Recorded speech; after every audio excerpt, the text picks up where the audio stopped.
you hear this? Apparently raccoons are now considered urban employees in Toronto, and they get benefits. I swear, I saw it on a reel. Okay, so apparently Canada is switching to a 4-day weekend. Not like a 4-day work week, like a 4-day weekend. I saw this thing that said if you don't take your shoes off on a plane, the airline can actually fine you. Like, it's a new rule. They're cracking down. Or you could get the real story.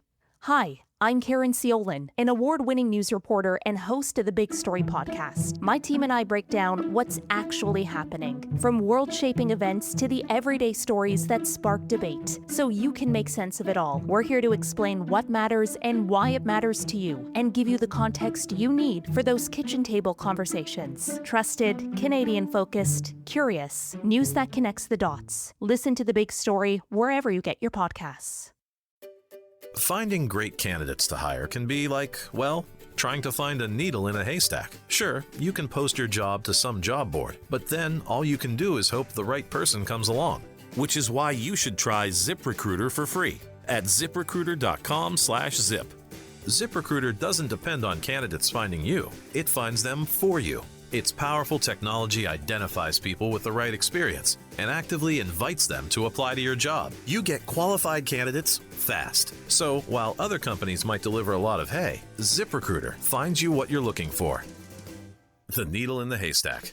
See why 4 out of 5 employers who post a job on ZipRecruiter get a quality candidate within the first day.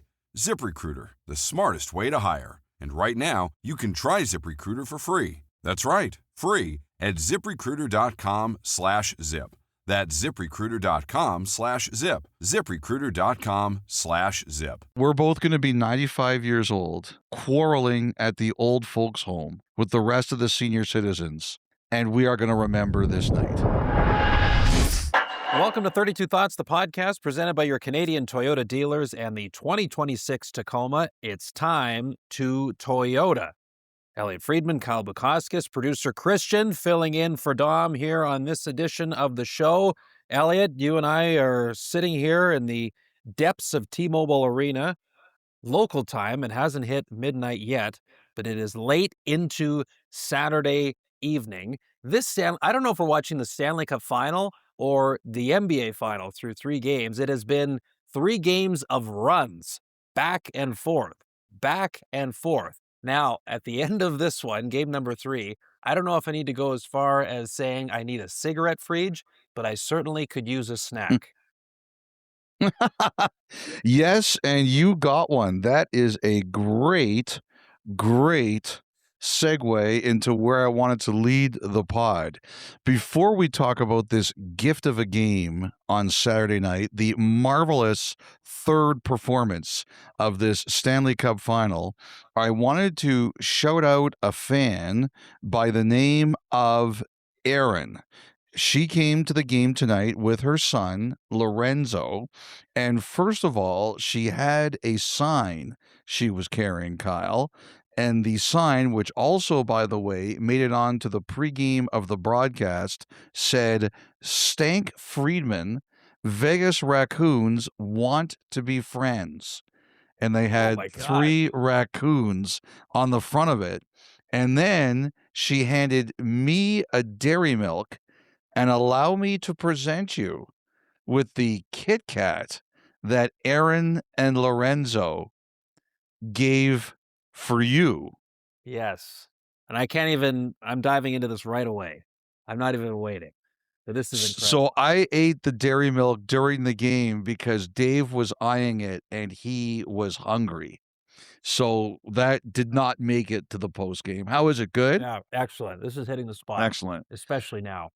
Thank you, Aaron. The only thing that went slightly sideways with this, and they were lovely people, is that Lorenzo did look at Dave and say, "Hi, anonymous caller." And Dave didn't find that as funny as I did. Those are 2 listeners that get it. Oh, Yes. Aaron, Lorenzo, thank you so much. I hope you had a great time at the game here on Saturday. How cool is that? Who didn't have a good time at this game? Well, I mean, there was a couple, but those that certainly brought Golden Knight sweaters left in a great mood. I don't even know where to start here, Elliotte. Let me just say this. Kyle, we get into this business and you hope for nights like this. I said to Amber after it was over, we're about the same age, I'm a year older than Dave, that we're both going to be 95 years old, quarreling at the old folks' home with the rest of the senior citizens, and we are going to remember this night. Like, this is one of those nights that you will never forget as long as your career exists. This is the kind of thing that you hope you get to see a lot. A great game, incredible comebacks, record-setting performances. Mitch Marner may have had the greatest period in Stanley Cup playoff history, in the entire history of the National Hockey League. And we got double overtime, and you knew it was going to be a fluke goal because I don't know how you felt, Kyle, but watching that second overtime, everybody on the ice looked exhausted. Nobody could make a play. Nobody could skate more than 3 feet with the puck. Everybody who dressed in that game gave it everything they had. There's no question. I mean, really, after the first period, there wasn't a ton going on. And you kind of thought, all right, you need something to happen here. And then everything happened. Thank you very much to the late Bob Cole. And it was just a night where you mentioned like multiple examples of history right before our eyes. That Mitch Marner hat trick, fastest ever in Stanley Cup final history. The 3 goals that Carolina scored in the third to get them right back into the game, fastest 3 goals scored by one team in the history of the Stanley Cup final. If the Hurricanes managed to come back, had they won here on Saturday night, that would have been the first time ever erasing a 4-goal deficit in the third period of a Stanley Cup final. The only comparable, really, when you look at the history of the entirety of the Stanley Cup playoffs, over 100 years worth of examples, was the miracle on Manchester, if you're trying to find any kind of precedent. And it's funny, Elliotte, so you met 2 Toronto fans, David and Al, from Thornhill before the game. That's where they were from? They were from Thornhill? Yes. Oh, okay. I didn't realize that. From where Mitch Marner grew up. They were both wearing Mitch Marner Maple Leaf jerseys. And David had a very clever sign. I think it made the rounds on social media that, what did it say? My therapist thought this would be a good idea. Yes. So they were sitting up in the 200s, and early in the third period, we actually went up there to interview them because Marner's having the game of his life. It was basically that third period at the start, it felt like a victory lap for Vegas. And as we're walking up there, he gets the penalty shot. Brandon Bussey stops him. And so I go over, introduce myself. I say, hey, Elliotte, told us about you guys and said that he met you. And they were very friendly and they're in supportive of Mitch. Like, they still love the Leafs, but they are big Mitch Marner fans. And so I said, would you mind in a little bit here to do a quick interview with us? And they were like, no problem. And then it was 4-1. Like, as we're waiting there, we're just waiting for a commercial break. It's 4-1, 4-2, 4-3. And I'm like, oh my gosh. Like, I'm sorry. That's fantastic. We're gonna have to put this one on hold here for now, gentlemen, because the complexion of the game completely changed. So that was how my third period went. That was just That's hilarious. I didn't know you were waiting up there to talk to those guys and it got blown up by the 3 literally goals. watching each goal go in. Oh, that is so funny. I have to say this. So the game, the whole, like, Marner, when he had the penalty shot at the beginning of the third period, everybody in that building thought he was going to score. Mm-hmm. So Dave and I are at the top of one of the sections in the lower bowl. And when they realized that Marner was getting a penalty shot, they were like, on this day, there's no chance he's not scoring. And with the way that the game went for him, and if Vegas had lost that game, I can only imagine what the angles and the stories and what social media would have been like.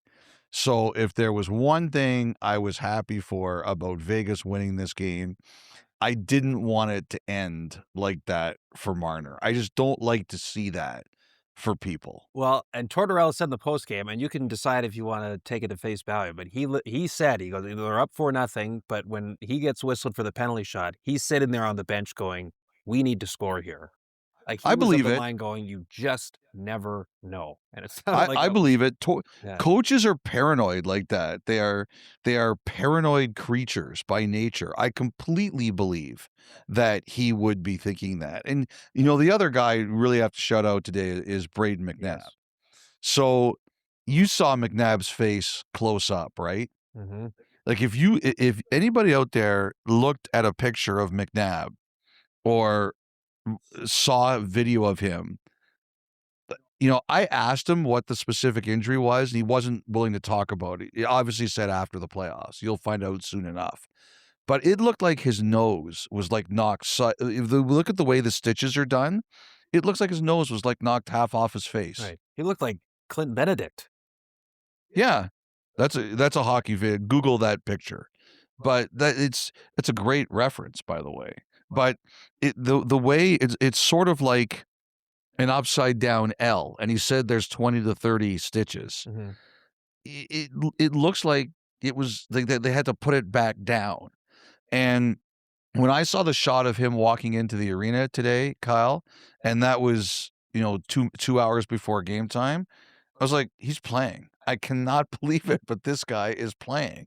And he said he admitted there was doubt he would be able to play, but he said he woke up this morning and he felt good and he thought he could play. Guy played 36 minutes. He threw a heck of a hit on Taylor Hall.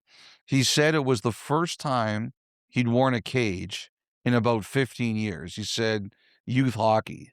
Everything about what this guy did was incredible. Shea Theodore, by the way, after the game said he had no doubt that Braden McNabb was going to play here on Saturday night, which is really impressive. And of course, the two have been attached at the hip as defense partners for many, many years here in Vegas. And he had 2 assists as well. Like, he set up Marner on one of his 3 goals and has the assist on the winner for Theodore in overtime. And I mean, there's so many things to get through this game here. Like, lost in all of this were 2 additional goals by Vegas that were taken off the board. And Tortorella agreed with those today. And I thought yes.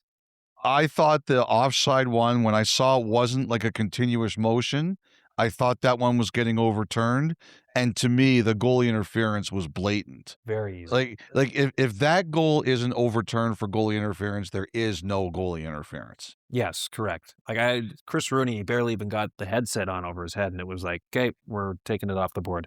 And I had a couple people, by the way, who said to me that they were surprised the concussion spotter didn't pull Anderson. Yeah, because he was down for a bit afterwards. You're right. Yeah.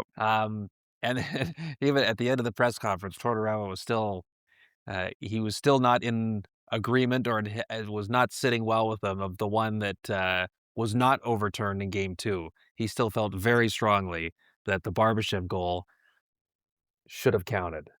That doesn't sound unlike John Tortorella to me, that he would be still obsessing over something 2 days later. Yes. Seems very foreign. Yeah. Yes. How about George McPhee too, eh? Oh man, you talk about the ups and downs. So I was talking about this with someone after the game because it started to go all over social media, and I think it's great. Like I think that those kinds of shots, I think fans love those shots because they're sitting there thinking that this guy is as torn up about this game as I am. Right. I think fans love it. I was wondering if there's any chance that we get a call saying, stop showing them. Well, it's probably easier to stomach now that they've won. But you can't. Like, you can't say no to that. Sorry, you can't say yes to that. You're like, hey, like, that's the show. Yeah, you're in the field of play. Yeah. You're in the field of play. And I think, and again, I just speaking for our group, like, I trust our guys. If they're going to do that, there's a reason for it. And it's great TV. Great television. The fans are sitting there saying, that's human. That guy is agonizing through this game like we are. Anderson, If you any doubt you think he starts game 4? I don't have much doubt right now. No, I don't. Like, I heard Kelly in the post game, Yeah. and I think everyone was in agreement that it wasn't on him that they were down 4 Cobb Mhm. after 40 minutes. And really, this was a game for Carolina where, outside of a 12, 14-minute span in the second, they were okay Yeah. here for. They were good the first overtime. Yeah, yeah. There was one shift they had early where it was Jankowski, Robinson, and they put Svechnikov with them because Carrier was out, and they had a couple of chances. They should have won. And actually, at the end of that shift, was the one penalty I thought should have been called in overtime. Nikishin interfered, I think, with Mark Stone, who could have had a breakaway. That was the one penalty I thought that should have been called. But Carolina had a couple of great opportunities on that shift, and I remember thinking they're going to regret not scoring here. I thought for the most of the first overtime, though, they were the better team. The one thing that concerns me about Anderson is it's now, thanks to our buddy John Davis, 9 straight games against Vegas. They've scored at least 3 goals on him. Oh, wow. I didn't know that. And they would know that. Like, Carolina's the kind of team that would know that. I think you're starting him game 4, but I would be thinking about, but that would be in my mind. Right. Because, I mean, for Bussy, obviously, you hadn't played in a long time. You're sitting around all day, probably for long stretches, not thinking you're going in, but he's got nothing to lose coming in. Now, of course, I know, now you're in overtime.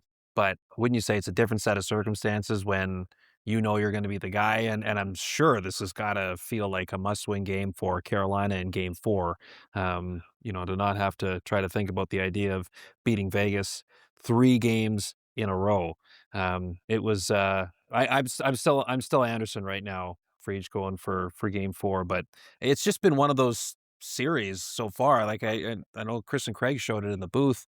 There's been a lot of goals. First off, there's been it's been among the highest when you look over the last 90 years through the first 3 games of Yes. the Stanley Cup Final. So the stats for both goalies haven't been sparkling. It's just, can you make the saves at the right time? And you mentioned that shift for Carolina, like Jankowski with the spin around swipe in the slot, and Carter Hart had to kick out and just got a toe on it. Like I think it's going to be one of those Stanley Cup Finals where goals are going to go by you, but can you make the saves when you absolutely need to? That may end up defining things. I should say, one of the things I heard afterwards, we're standing out front of the Vegas dressing room waiting to do post-game interviews after the game, and they were chanting "Warrior, Warrior" when McNabb came back into the room. Really, eh? Yeah, That's cool. because I think he was one of the stars, I think, on Saturday night, right? I'd say that's a good pick. Yeah, it was it was a fair, safe selection. And did you not get at least some flashbacks of Zdeno Chara in the starting lineup for Yes. Boston in 2019 when McNabb was announced as one of the starting 5 for Vegas here at home? Yes. And the crowd, that was very cool. I still think that Chara one was probably louder and longer than this one, Yeah, but this was still really good. I forgot, it's been a while since I've been to a game in Vegas. I really like coming to games here. I love the pregame. They have a great vibe with the drummers and everything before the game. I really like it. And I also thought they showed great respect to Carrier. yes, He got a cheer when one of the original Misfits. I always remember him because when they won the Stanley Cup against Florida, the last game, they started 5 of the 6 Misfits, and he was the one who didn't get to start, and they said they had to explain it to him that unfortunately they couldn't do it. But it was a proper tribute that when he was introduced as one of the starters, he got a cheer. I like that. yeah. That's that was good respect from the Vegas fans. What a series so far. Like, what 3 great games. You're right. The first period was a bit of a snoozer, but the second, third, and the rest more than made up for it. What do you do for an encore? Do you give us a 4th one like this on Tuesday? Fantastic series of hockey so far. Been tremendous. You think of all the great Magic acts that have come through Vegas: Siegfried and Roy, Penn and Teller, Chris Angel, who am I missing? David Copperfield, and Carolina almost almost the latest act of magic in pulling this one out. Oh, it's a good one. I've seen the Penn and Teller show. It's a great show. Yeah? Yeah, I really like them. I'm not surprised. I could see. I like see Penn you and Teller. like By the way, Seth Jarvis, man, he is taking a pummeling this series. I thought this game started to shift, certainly in Vegas's favor. They upped the physicality big time. Yeah. And he was on the receiving end of a couple. They are a bigger, Yep. factually, they are a bigger team in terms of some of the heaviness and just the bodies that they have. But Carolina has at least found pockets to play through it. It's just not easy, as you know. I mean, Mark Stone has said it. Like when they won in 23, he goes, "That was the hardest 2 months I've ever had as a hockey player." And I think anyone who's won probably feels the same way about the years that they did it. That's why the celebration's so sweet in the end. So another great show here on a Saturday night on the Strip. Okay, a couple other things we want to get to, Elliotte. And every week we're checking in, what's going on in Toronto, what's going on with the coaching search. Sure seems like John Chayka had nothing but great things to say about Gavin McKenna at the Draft Combine this week down in Buffalo. But has a new name emerged on the coaching search front in Toronto? Yeah, one has, and it threw me a bit when I heard it because, as I'd said last pod, I heard that the Leafs were starting to look at some more experienced names, and they are, but someone said to me, you're a little bit off, too. There's some other names. And I think Toronto's beginning to shorten their list and start to go to a smaller group. What did he say? He said they spoke to 55 people about their coaching job, and I heard that they had about 15 or 16 Zooms. It's being cut down now. And Kyle, I had Kyle do a guessing game before the pod. So if the Maple Leafs were going to interview a Martin St. Louis-like character, who would it be? Yeah. And what questions did you ask? So I asked, did they play for the Leafs? No. I asked, did they win a Stanley Cup? No. I asked, but was on some great teams.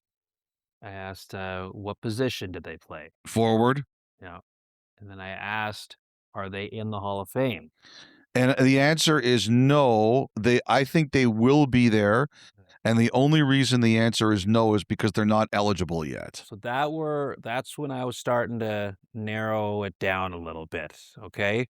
And so we had some of our teammates that were in the room here as we were prepping ourselves, and I was going through my 20 questions. And one of them said, because I don't think they heard the part that this name in particular had not won a Stanley Cup, their guess was Ryan Getzlaf, and you said that was a great name to throw out there, not the right one. And then you said geographically you were warm. Yeah. So I continued to think. Eventually, I got to the name. Should I say it? Go ahead. I asked, is it Joe Pavelski? That's the answer. I am under the impression that Joe Pavelski is going to get an interview for the job. Wow. And it flies in the face of what I said the other day. And I don't know all the connections here, how everybody knows everybody. But number one, this is a player who's hugely respected. Hugely respected.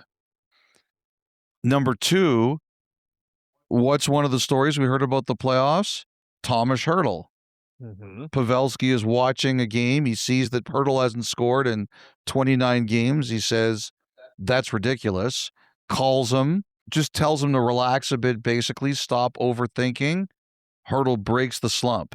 So we know that Pavelski, yes, as a coach would, so we know that Pavelski is a slump buster. He is a motivational genius. He's 7th round pick who had an incredible career.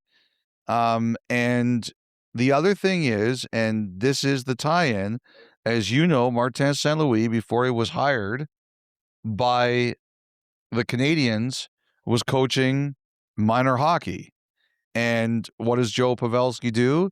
He coaches minor hockey with the Madison Capitals. and one of the players he coaches is his son, Nate. So Yeah. I don't know where this is going to go. I tell you this, I have heard that Pavelski is legitimately interested. I don't know how it all started, but I have heard that he will be in that next group of candidates. And yes, I know it flies in the face of what I said last pod, but I do think that was part of the Maple Leafs thought process. Maybe they need experience. I believe some candidates who were cut were told they were thinking about experience, but then I had someone who said, "Genius, you're not entirely right, because there's someone else there's looking at who's a little bit different." I am very intrigued by this, very intrigued like this, because everybody in hockey holds Pavelski in extremely high esteem. So I am really interested in seeing where this goes.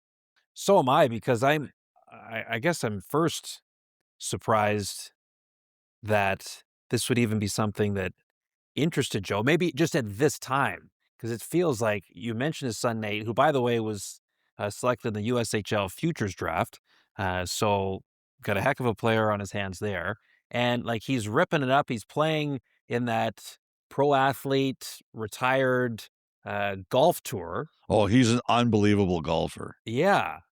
Anyway, it just, but I guess at the same time, a bright hockey mind, as you say. And if you get the itch, I mean, why not at least have the conversation of not knowing where it could potentially lead?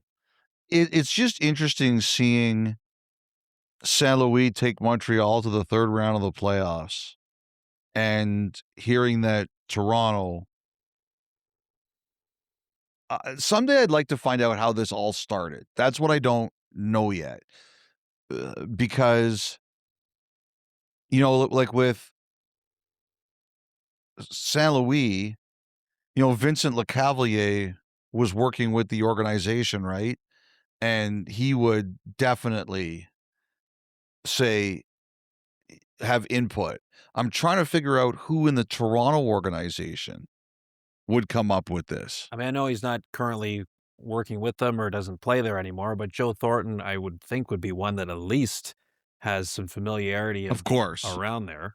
I know the regime's different now than when he played for the Leafs for a brief time. That's one name. And it's funny, like, remember we interviewed in the second round, Brian Gianto was at one of the Buffalo-Montreal games, and Yeah. he talked about coaching against St. Louis when their kids were playing minor hockey against each other. Oh, right. And he goes, yeah, now that Marty's made it to the NHL, he's like, it's ruined it for every other U14 coach because they think they're just one phone call away from getting to the NHL. Now That's we may have actually really another funny. example. But look, Pavelski, 7th rounder, who became, I think, is going to be in the Hall of Fame. Who am I to say that he can't do this? Yeah. One of the great net front guys in the history of the game, and had the ability to still be an effective player, like right up to the bitter end those last few years in Dallas.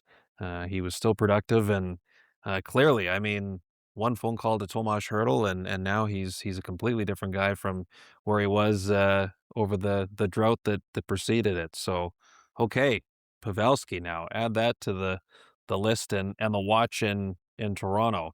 Anything else in Toronto? Not so much on Toronto. I did mention Laviolette and why I've mentioned them now. I do think Laviolette is someone Toronto is considering seriously, but I believe they have competition. And I've been saying now for a couple of pods that I think that LA was Woodcroft and DJ Smith. I think Laviolette's in there too. And I think, like Woodcroft, like Smith, I think he's a very legit contender in LA. So I said I wasn't sure if there's a third. I think now there is, and I think Laviolette is in there with those two as a legit candidate.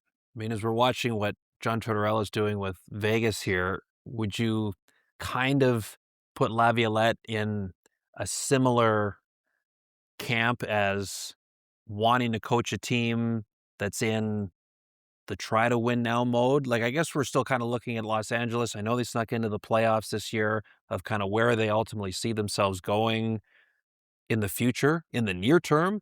We know it's going to be the first season post-Anze Kopitar. Is Laviolette, you think, the kind of guy that is thinking more a win-now environment than maybe a bit more of a project over multiple years? Or is it too early to know? I just think that, first of all, I think Laviolette wants to coach. Like, so we did a piece with Tortorella, and I said that when I texted Tortorella last year at the end of the season, I said, "Do you want to coach or you retired?" It's as fast as he's ever gotten back to me. I want to coach. I sent the same text to Laviolette last year during the cycle. I said, "Do you want to coach or are you done?" And he phoned me right away. Like, Tortorella didn't even bother to call. Really hurt about that, I have to tell you. I was still mortally wounded. But Laviolette called right away, and he's like, "No, I want to coach." And you know what? Like, one thing that's happened with him this year is that he's been doing a lot of media. And I know a lot of people who didn't really know him well before who've told me they really like listening to him. Like, I think it's been good for him. That, people have heard him, because sometimes, one interesting thing about Laviolette is, like, all these coaches, they take losing really personally, but Laviolette has admitted before that some of his press conferences after losing are so bad because he just can't handle it. So I think a lot of people look at him and say, this guy just seems like, when he has the year like he had in New York, and obviously it wasn't solely on him, a lot of things were going wrong there. He can come across as like, oh my God, like, that guy is so miserable. And this year, as he's been doing a lot more media and just talking hockey, like I said, I know people like, wow, like, I think people have been really impressed listening to him. So I just think the guy really wants to coach. Like, LA, to me, like, with the way they lost in the first round, they played really hard, but they're a lot, like, you can't compare that to where Vegas is. And Tortorella was walking in and saying, like, it was just, his car was just like, plug in the keys. No, of course. Right? Yes. No. But I just think these guys, they want to coach. Like, they really want to coach. I mean, you talked last pod about just, one of the really neat parts of doing this gig is having a conversation with a Shane Gostisbehere type after a game of like, okay, what did you see, and getting the full breakdown. And I've always enjoyed over the years the chance to just ask questions to Peter Laviolette about the game, about different players, because he's his insight and the way he can He's a sharp guy, way man. he can describe things. Yeah. Even for someone like myself, you're like, I feel I'm really learning something, even though never be able to think the game at the level that he does. Okay, time now for the final thought, presented by your Canadian Toyota dealers. And yes, as we are carrying on with the Stanley Cup Final, the Draft Combine was this week and over the weekend down in Buffalo, Elliotte, where, of course, it was a big gathering when it comes to agents, members of the organization, management, all of that, and of course the players themselves going through the fitness testing, all of the interviews. And again this year, I was trying to catch a few different ones that were posted kind of through the work that we were doing here in Vegas, Elliotte, but it was another year for bizarre, intriguing, and just flat out funny questions that some of the players were being asked when they were being interviewed by some of these teams here. People get really riled up about this stuff. Does it bother you? No, like, it's not like it's not crossing any type of moral line. No. So somebody asks you, does it bother you? And I say, no. I've been in weirder conversations than these, I have to say. Montreal, like, they're off on another. So they had the submarine one. If you shoot the torpedoes and 10 people could get killed, do you do it? And what's the one on the desert island? Somebody's got a bottle of water. Do you hit them with a baseball bat? Yes. So my first question, like, someone said to me, how would you answer that? And my first answer was, do I get to pick the person I can hit with the bat, or who are in the water? Like, like, if it's Bieksa, I'll hit him for sure. Like, I'll gladly take the bat. I still might lose. Like, he might just take the bat for me and just beat me with it. But that would be my first answer. Do I get to pick the people who are harmed.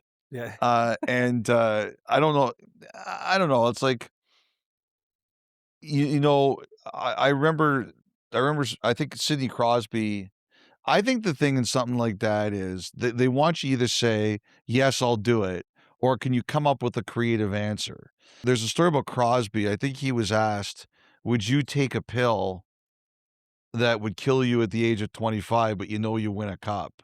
And he answered, I'd like to win more than one cup, so I won't take the pill.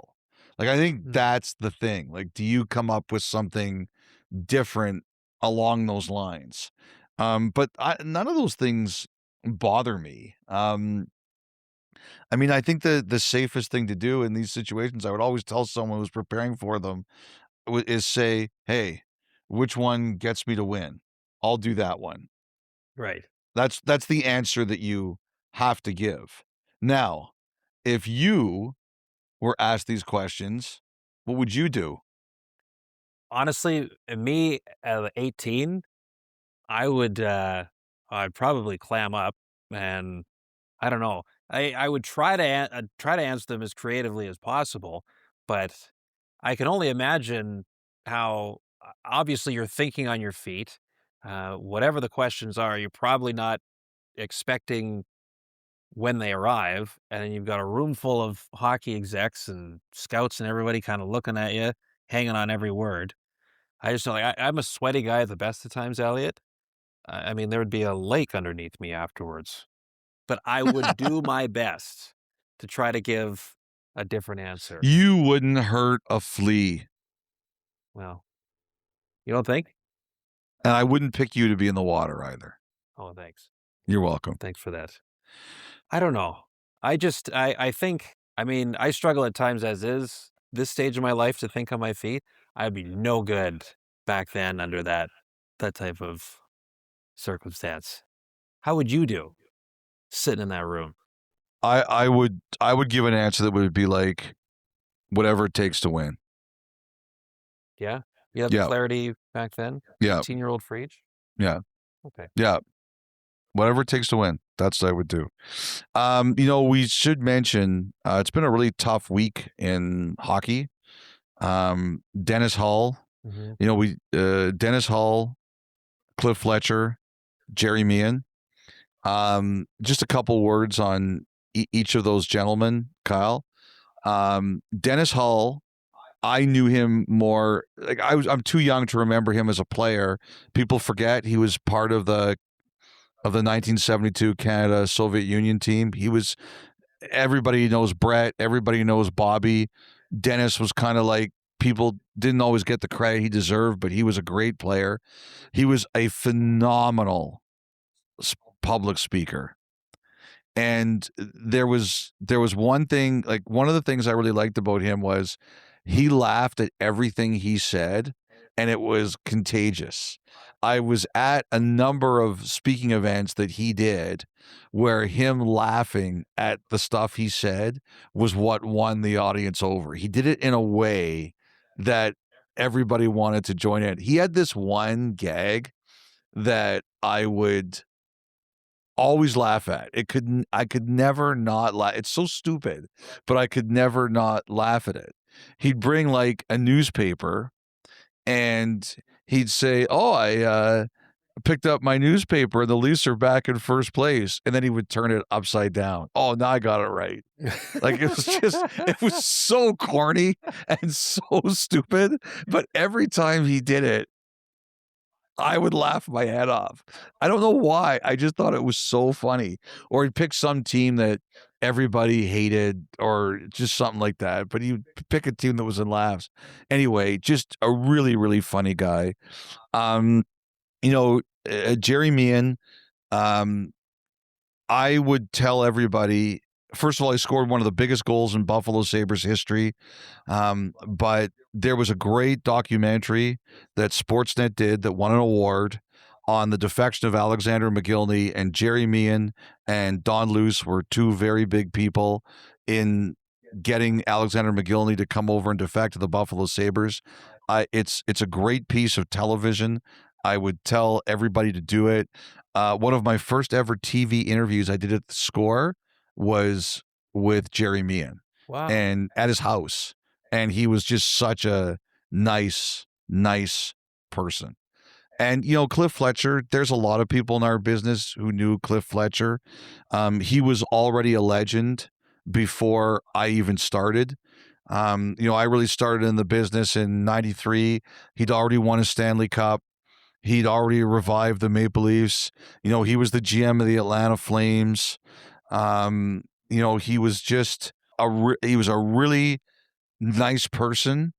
Sometimes he got upset at things that were said and written, but he always tried to treat people really graciously. And I think there will be a lot of people in the business, if you haven't seen it already, who will have stories about how well he treated them, how he filled their notebooks. If you asked him for an interview, he gave you an interview. He gave great advice. Like if you ever asked him for advice, he was extremely well known for listening, thinking, and giving you an honest answer that 9 times out of 10 was excellent advice. And, I'll tell you too, his children, Chuck and Christy, both great people, like just to deal with, treated people extremely well. And, I just wanted to mention all 3 of them because, it's been a tough couple weeks and all of those people were excellent to deal with and listen to in their ways. Awesome. Thanks for that, Elliotte. And we'll leave that there. That was the final thoughts presented by your Canadian Toyota dealers. And with that, we'll take our first break here on the pod. When we come back, the Thought Line returns. 32 Thoughts, the podcast, continues after this.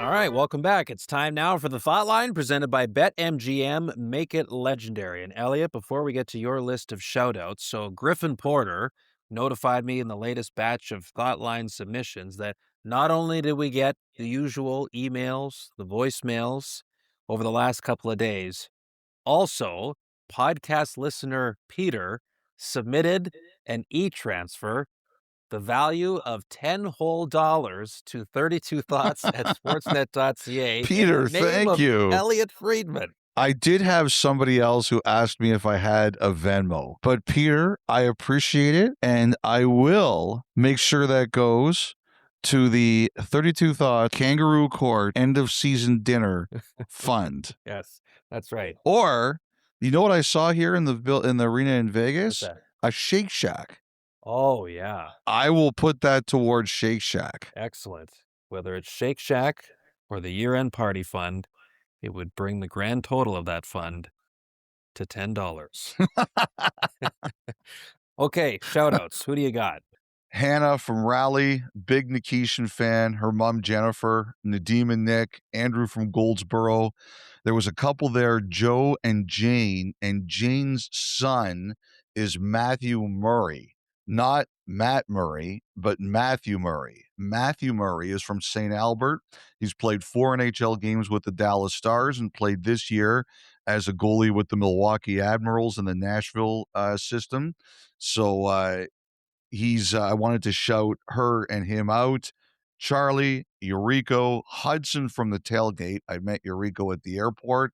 And on our flight in from Raleigh and Charlotte yesterday were Frida and Marianne, 2 big Carolina Hurricanes fans who bought tickets to games 3 and 4 in Vegas and were here. Those are my shout outs so far. Great stuff, Elliotte. Thank you for that. Okay, so we're going to begin with Paul in Spain.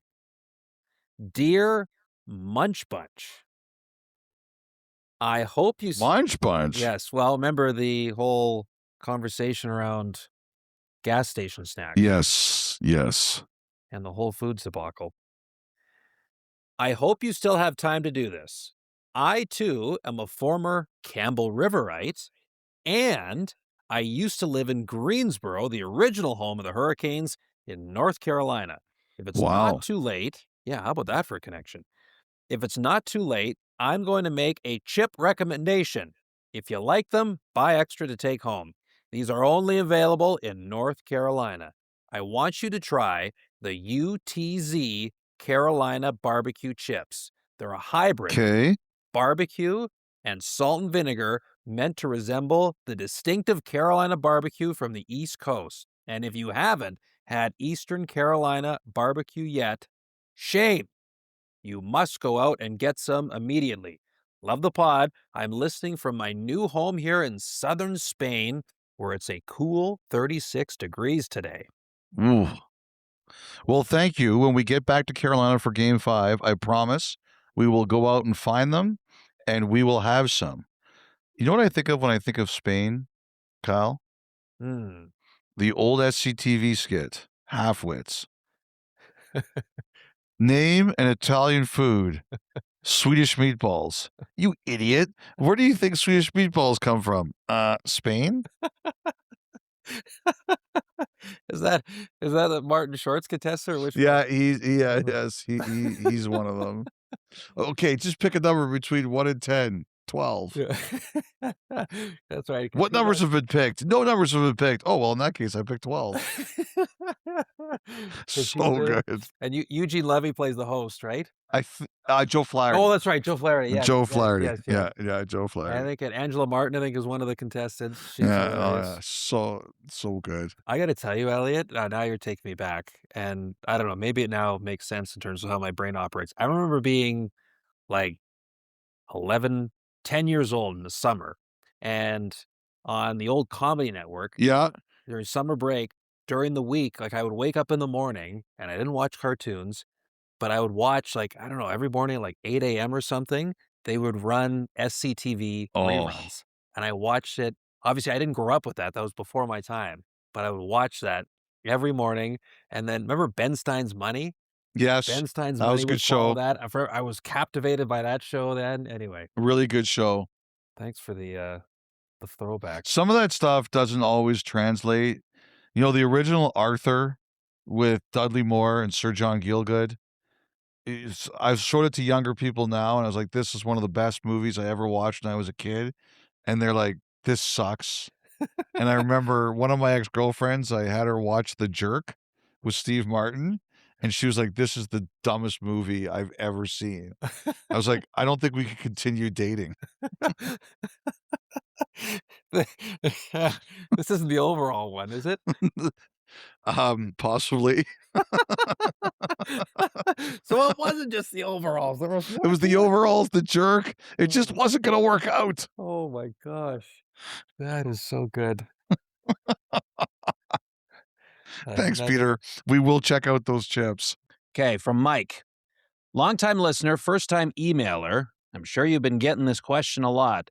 But with the Matthew Nyes trade that was not, is it the tradee team or the trader team that's responsible for submitting the trade? Basically, who can we blame? How does the process work? One has to think that Nyes in Le Bleu Blanc Rouge, we might have gone a little further.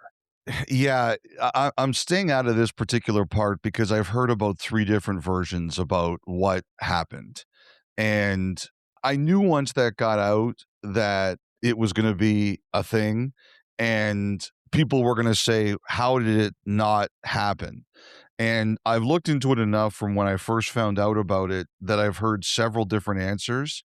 And like I said, people are adamant that the version that they have is the truth. And I'm not going to call anybody a liar, and I can't say that one person is right or one person is wrong. I think basically the simplest way to answer it, Mike, is that the day before the deadline, we reported that Nyes was potentially available. And I think at that point in time, until it got out, there were only maybe 1 or 2 teams that knew. And all of a sudden, everybody knew, and it got crazy. And sometimes that happens. Sometimes you just run out of time. And I think that's what happened here. Now, in terms of who is responsible, both teams have to file something with Central Registry saying, hey, this is what we're talking about. And you have to do it before 3 p.m. Eastern. And, for example, the Toronto trade with Lawton to the Kings, I think that one legitimately happened at like 2:59:57. Like I heard it was really close. The Maple Leafs had two that were right up against it, and the Lawton one went through and the Knies one didn't.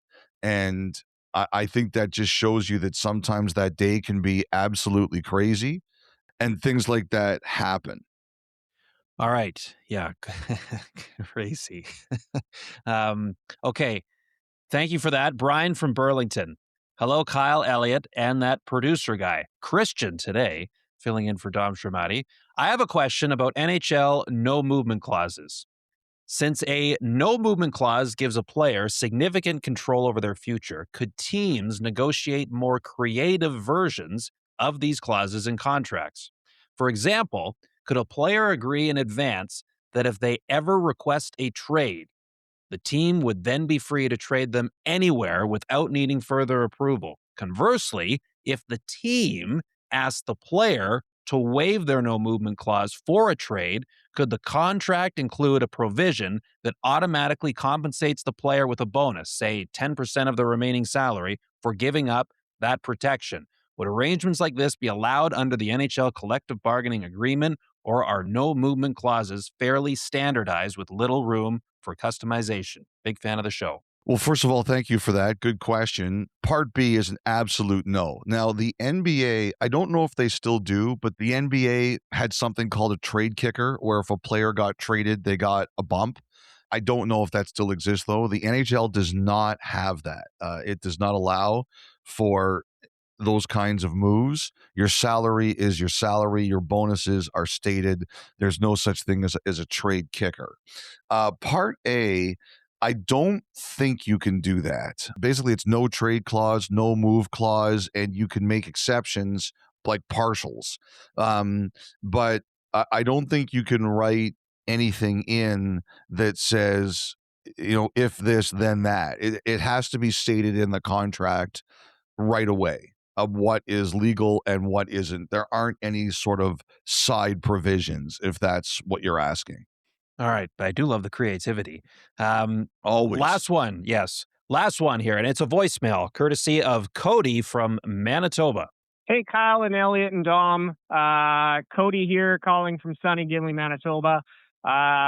Really having a great time watching the Stanley Cup final, seeing hometown Winnipeg boys Seth Jarvis score the overtime game winner last night.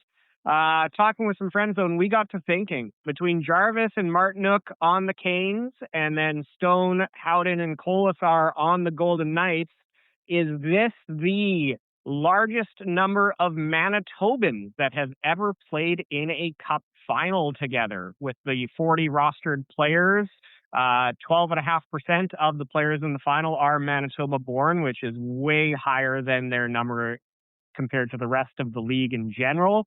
So we were hoping that your friends at Sportsnet Stats could answer that question for us.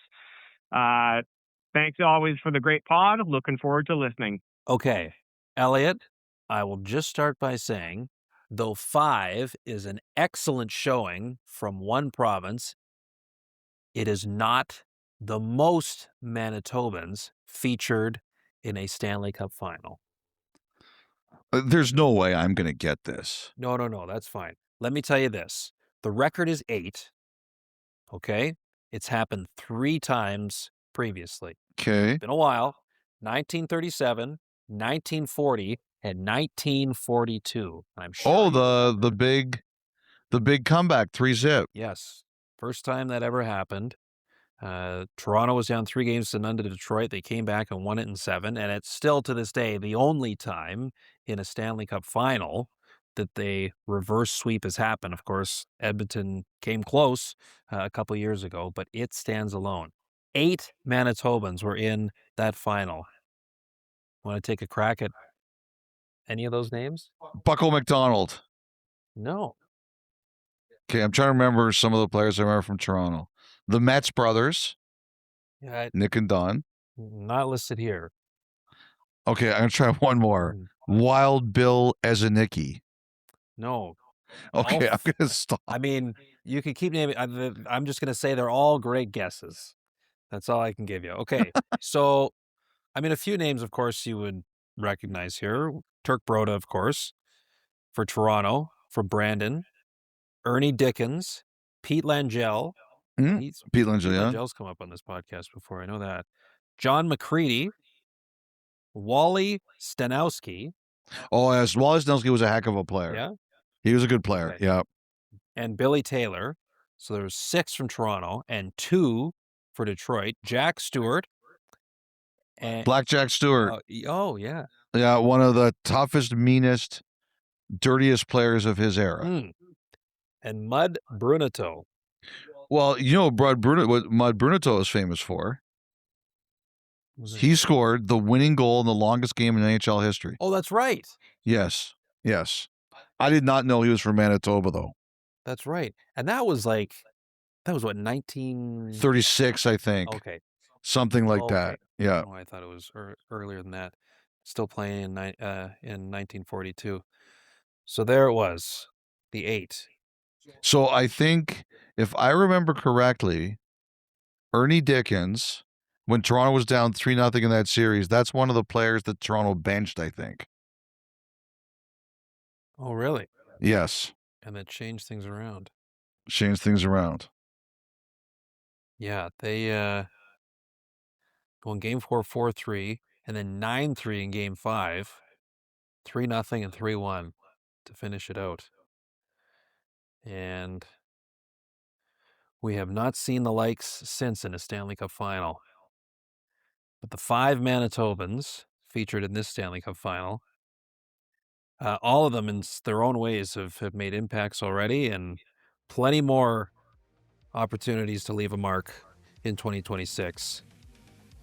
Great stuff. Cody, thank you very much for that voicemail. That will do it for this edition of the Thought Line, presented by BetMGM. Make it legendary. If you'd like to make a submission to the Thought Line, you can do so via email, 32thoughts@sportsnet.ca, or leave us a voicemail at 1-833-311-3232. Take one final break and wrap up this edition of 32 Thoughts, the podcast, on the other side.